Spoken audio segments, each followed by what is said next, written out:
Hello, my friends. Today, the situation along the front line remains quite tense.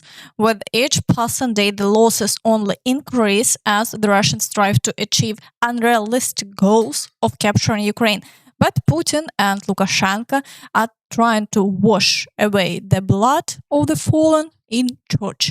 Whether this will help them or not, you can write in the comments.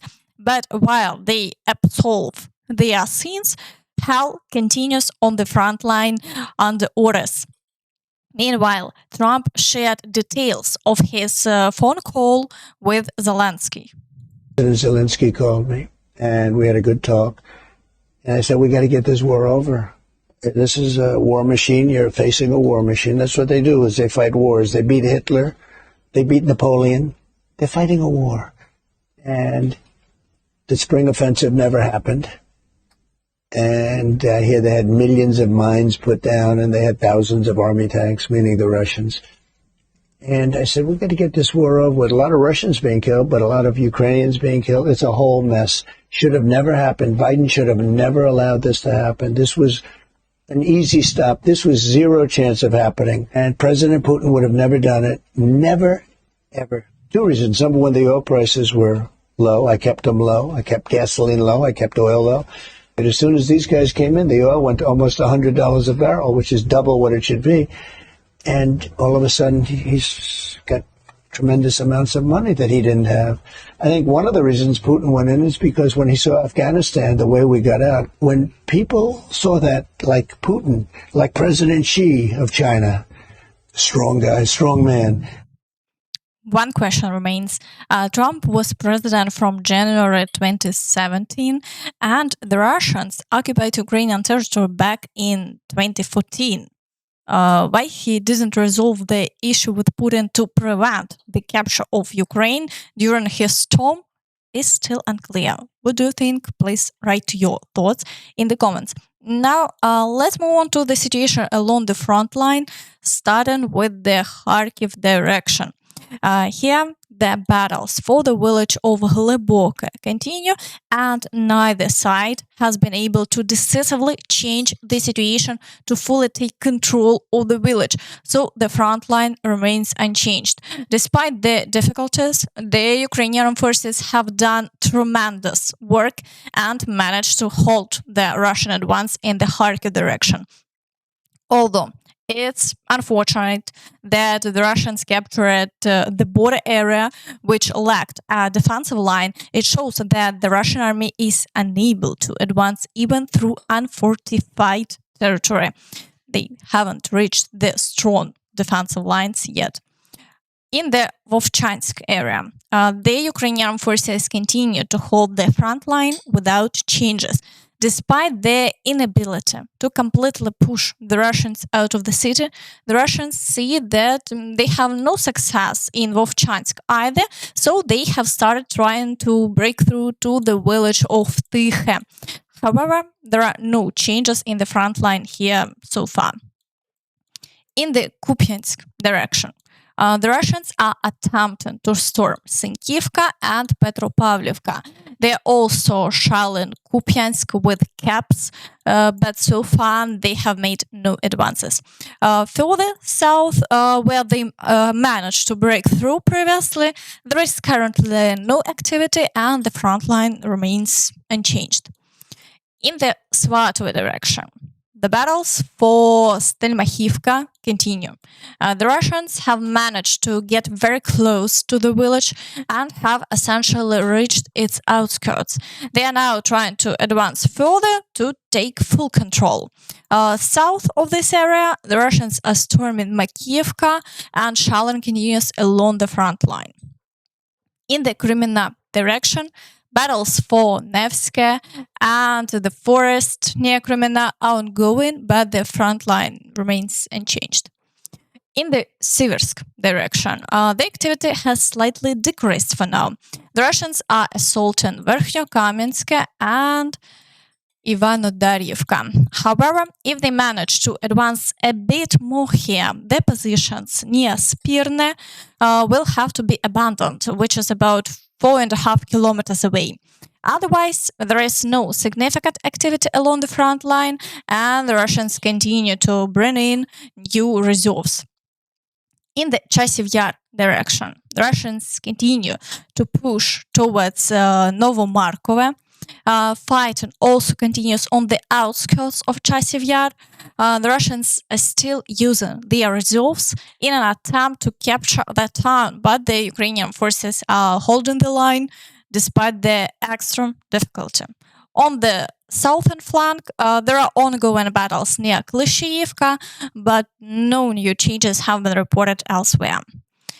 In the Toretsk direction, the Russians are relentlessly shelling the area with caps. They understand that they might soon lose this capability if Ukraine receives F-16s. Therefore, they are using as many shells as possible today, hitting targets with maximum intensity. Street battles continue in Pivnichne and New York. It's evident that their plans for territorial conquest are so urgent that they have even brought Synkivka to the front. The Russians are scorching all Ukrainian positions, forcing the Ukrainian forces to retreat. In the Pokrovsk direction, the Russians continue to assault Vozdvizhenka, Novoalexandrivka, then Vovche, and the fields around Novoselivka Persha and Kharkivka.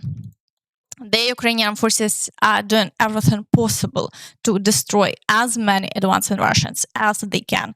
However, there are issues on both sides. France don't think that only the Ukrainian forces face problems.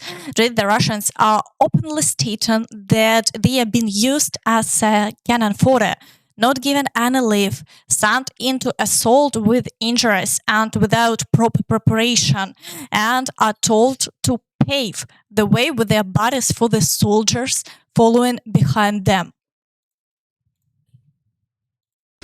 Что задача наша состоит в том, чтобы, цитата, проложить своим телом дорогу позади идущим, цитата закончена, и что мнение солдата ничего не стоит. So they continue to throw bodies at Ukrainian land. Despite all the issues with fortifications, the Ukrainian forces still hold the defense. There have been no significant breakthroughs by the Russians in the past day, even though they conduct around 40 assaults, most of which the Ukrainian forces successfully repelled. The Russians also continue to shell Novomakarove and other frontline settlements. Ukrainian aviation is sorely needed here to counter Russian air attacks. In the Kurakhove direction, the Russians are still assaulting Krasnohorivka. Yes, they have had some successes, but despite the bad news, it's worth recalling the words of Slatov. He claimed that the town would be captured by July.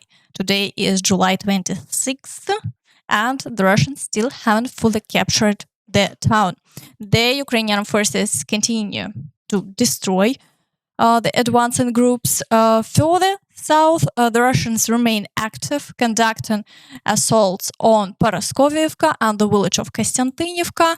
The situation has worsened here after the latest advances, but there have been no new successes for the Russians. The Ukrainian forces are holding the defense. In the Vuhledar direction, attacks on Vodiane continue, and the Russians are attempting to break through from Priutne towards Novodarivka with multiple groups. Shelling across the entire front line remains constant. In the Zaporizhia direction, the situation remains unchanged. The Russians are trying to expand their controlled territory near Robotyne and are also making attempts to break through to Mala Tokmachka. Unfortunately, the claims from the Ukrainian forces about regaining control over Robotyne haven't been confirmed, and the front line remains unchanged for now. In the Kherson direction, shelling of Kherson continues. The General Staff also reports ongoing clashes near Kozachi Laheri. The front line remains unchanged. Meanwhile, the President of the Czech Republic has stated that there can be no negotiations without Russia. No peace talks regarding the war in Ukraine are possible without Russia and China at the negotiation table, reports IDNES, quoting Czech President Petr Pavel. China must play the role it wishes to play. This means influencing Russia as a significant global player, especially in economics and finance. If China doesn't do this, Russia will not feel an internal need to act. On the contrary, it will try to gain advantages for itself, whether on the battlefield or in international politics. Meanwhile, Kuleba has revealed new details about the negotiations in China. No one pressured Ukraine into negotiations, as only we can make such decisions. During the talks, Chinese diplomats didn't refer to the full-scale war against Ukraine as a war. China still uses its own terminology, referring to it as the Ukrainian crisis. It has been 12 years since the last bilateral visit by a Ukrainian foreign minister to China. This visit is a political signal that China has matured for such an important conversation. The discussion lasted longer than planned and was very frank. It was crucial for us to convey the truth about the war, our position, and our peace formula to our Chinese partners from the very beginning. China will only stand on the side of China in any international relations. An important part of the conversation focused on the development of bilateral relations between Ukraine and China, particularly in economics and trade, during which the Ukrainian delegation received a very clear signal. Meanwhile, Russians may soon be completely deprived of the truth as the Kremlin plans to block YouTube in Russia. They aim to boost the popularity of Russian video platforms, which of course offer nothing but propaganda, as Ukrainian channels don't publish their content there. Yet, Russian propagandists are still dissatisfied.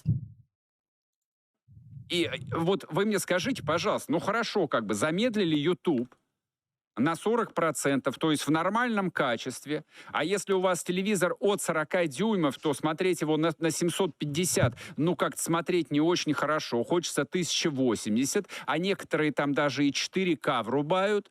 Он у вас не потянет 4К. Вот что значит притормаживание YouTube на 40%. А 70% он вообще у вас грузиться не будет. Он будет зависать беспощадно. Но примерно так же, как 2 года назад у вас зависал какой-нибудь Рутюб бессмысленный. Вот что означает замедление Ютуба. Я почему как бы и начал с того, что испытывают раздвоение личности. То есть вот я, да, как вот, так сказать, настоящий патриот, который отдает себе отчет в том, что идет война, в том числе информационная, должен сказать, ну, наконец-то. А как простой взрослый русский человек, я что-то не испытываю по этому поводу никакой радости. Ведь, как известно, можно говорить халва, но от этого слаще во рту не будет. Ну, довольно известная восточная пословица.